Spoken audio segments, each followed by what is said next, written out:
দর জওয়ানি তওবা করদন শিওয়ায়ে পয়গম্বরি, দর জওয়ানি তওবা করদন শিওয়ায়ে পয়গম্বরি, ওয়াক্ত পীরি গেরগে জালেম নিশাওয়াদ পরহেজগারি।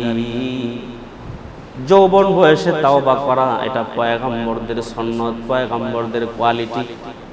এজন্য যুবক ভাইরা অনুরোধ করে বলি, মন যেভাবে চায় সেভাবে আমার চলা যাবে না। নবী যেভাবে বলছেন, আমার রব যেভাবে বলছেন সেভাবে আমার চলতে হবে। বন্ধু, তুমি যদি তোমার রব যেভাবে বলেছে, তোমার হাবিব যেভাবে বলেছে, তুমি যদি চলতে পারো, ছোট্ট একটা আমল করলেও তোমার জন্য 8 জান্নাতের দরজা খুলে দিবে। ছোট্ট একটা আমল যদি আপনি মন দিয়া রাসূলের সুন্নাত অনুযায়ী করেন। দেখুন, একটা এক্সাম্পল হিসেবে বলি, যে আমরা মসজিদে আসছি, সকলেই তো ওযু করে আসছি, কেউ তো আমরা ওযু ছাড়া আসি না, ওযু করে আসছি। তো দেখুন, এই ওযুর সাথে ছোট্ট একটা আমল আল্লাহর রাসূল বলছেন, মান তাওয়াদ্দা ফাহসানাল উযুয়া, যে ব্যক্তি উত্তম ভাবে ওযু করবে, সুম্মা ক্বালা আশহাদু আল্লা ইলাহা ইল্লাল্লাহু ওয়া আশহাদু আন্না মুহাম্মাদান আবদুহু ওয়া রাসূলুহু। এটা মনে হয় সবাই তো পারেন, পারেন না?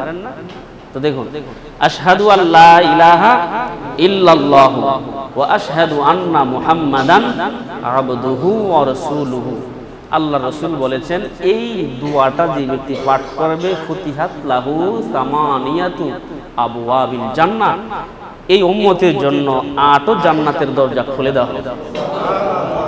ইয়াদখুলু মিন আইহা শাআ, সে 8 দরজা দিয়া, যেই কোনো দরজা দিয়া তার মন চায় যেতে পারবে। আল্লাহর জান্নাতে 8 দরজা দিয়া, যে কোনো দরজা দিয়া তার মন চায় সে প্রবেশ করতে পারবে। সুবহানাল্লাহ। মুসলমানদের মতো এমন সৌভাগ্যবান আর কে হতে পারে বলেন? ছোট্ট একটা আমল, আমরা ওযু করে অলরেডি আসছি। তাইলে যুবক, এত সুযোগ থাকা সত্ত্বেও তোমার মনে এখনো লাগাম লাগাইতে পারো না। তোমাকে ওই হিন্দুদের মন্দিরে পাওয়া যায়, খ্রিস্টানদের গির্জায় পাওয়া যায়, নারীদের আড্ডায় তোমাকে পাওয়া যায়, ঘুষের মঞ্চে তোমাকে পাওয়া যায়, সুদের মঞ্চে তোমাকে পাওয়া যায়, অবৈধ কাজে তোমাকে পাওয়া যায়, জুলুম নির্যাতনে তোমাকে পাওয়া যায়, মানুষের জমিনের আইল ঠেলাতে তোমাকে পাওয়া যায়। কত কাজ কইরা আবার সাচ্চা মুসলমান, অত কাজ করে আবার সাচ্চা মুসলমান। এজন্য বলা হচ্ছে যে যৌবন বয়সে তাওবা করো। যদি তাওবা করো তো জীবন চেঞ্জ হয়ে যাবে, আল্লাহ তাআলা পরিবর্তন করে দিবে। এমন ভাবে পরিবর্তন হবে যে আপনি চিন্তাও করতে পারবেন না যে কেমন ছিলাম আর কেমন হলাম, কেমন ছিলাম কেমন হলাম। যখন চিন্তা এতটুকুই ঢুকবে যে কেমন ছিলাম আর কেমন হলাম। গত সপ্তাহে আমি বলেছি, দুনিয়াতে যত টাকা পয়সা ধন দৌলত সব কিছু ধোঁকা। যে ব্যক্তি টাকা পাইলো তারও পেরেশানি, যে না পাইলো তারও পেরেশানি, আর যে পাইয়া হারাইলো তার তো ডাবল পেরেশানি। কি বলেন, ঠিক কিনা?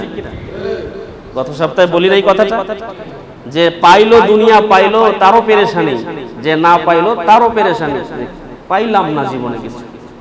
আর যে পাইয়া হারাইলো তার তো ডাবল পেরেশানি, যে কি করলাম। তো যারা ধন সম্পদশালী আছেন, আপনারা তো পাইয়া হারাইবেন।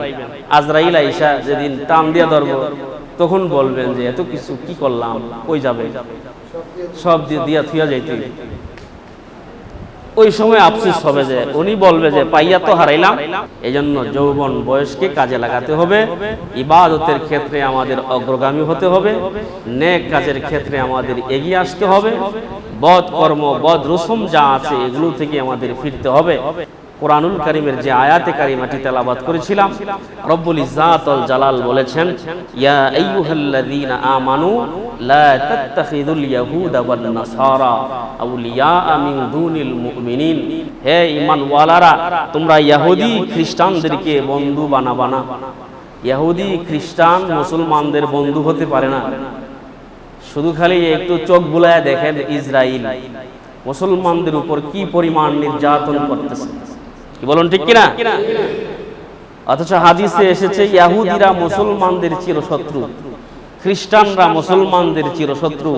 আল্লাহ জায়গায় জায়গায় কোরআনে বলে দিয়েছেন, ইয়া আইয়ুহাল্লাযীনা আমানু, হে ঈমানওয়ালারা, লা তাত্তাখিযুল ইয়াহুদা ওয়ান নাসারা, তোমরা ইহুদি খ্রিস্টানদেরকে গ্রহণ করবে না। অথচ আমাদের জীবনের পরতে পরতে ইহুদি খ্রিস্টানদেরকে অনুসরণ করছি। বিখ্যাত একটা হাদিস আছে, যার সাথে যার মহাব্বত তার সাথে তার কিয়ামত। ইসরায়েলের মতো চলেন তো ইসরায়েলের সাথে আপনার হাসর হবে। আবু জাহেলের মতো চলেন তো আবু জাহেলের সাথে আপনার হাসর হবে। উতবার মতো চলেন তো উতবার সাথে আপনার হাসর হবে। নামাজির সাথে চলেন তো নামাজির সাথে আপনার হাসর হবে। রোজাদারের সাথে চলেন, রোজাদারের সাথে আপনার হাসর হবে। অর্থাৎ যার সাথে আপনার চলাফেরা তার সাথে আপনার ওঠা হবে হাসরের ময়দানে। কে বলুন ঠিক কিনা? তো বন্ধু কাকে নির্বাচন করবেন?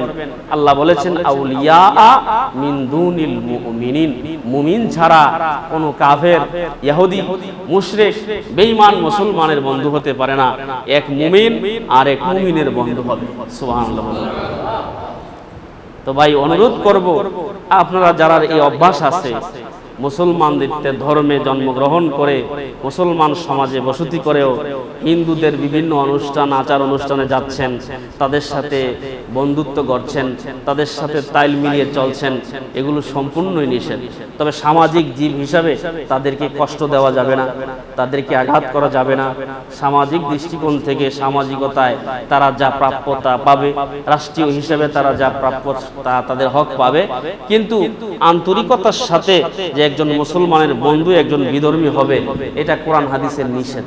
এটা বারবার আপনাদেরকে বলা হচ্ছে, বারবার আমি আপনাদেরকে বলি এজন্যই বলি যেহেতু বলার দায়িত্ব পাইছি। রাসূল আকরাম সাল্লাল্লাহু আলাইহি ওয়াসাল্লাম বলেছেন ইন্নাল উলামা ওয়ারাসাতুল আম্বিয়া, আলেমরা হলো নবীদের ওয়ারিস, এলেমের ওয়ারিস। সেই হিসেবে বারবার আপনাদেরকে বলি, আপনারা বিরক্ত হন, মনে কষ্ট নেন, তারপরেও বলি, আমার আপনার ভালোর জন্যই বলি। আল্লাহ তাআলা আমাদেরকে সহিহ সমঝ দান করুক। সকলে বলি আমিন। আসসালামু আলাইকুম ওয়া রাহমাতুল্লাহি ওয়া বারাকাতুহু।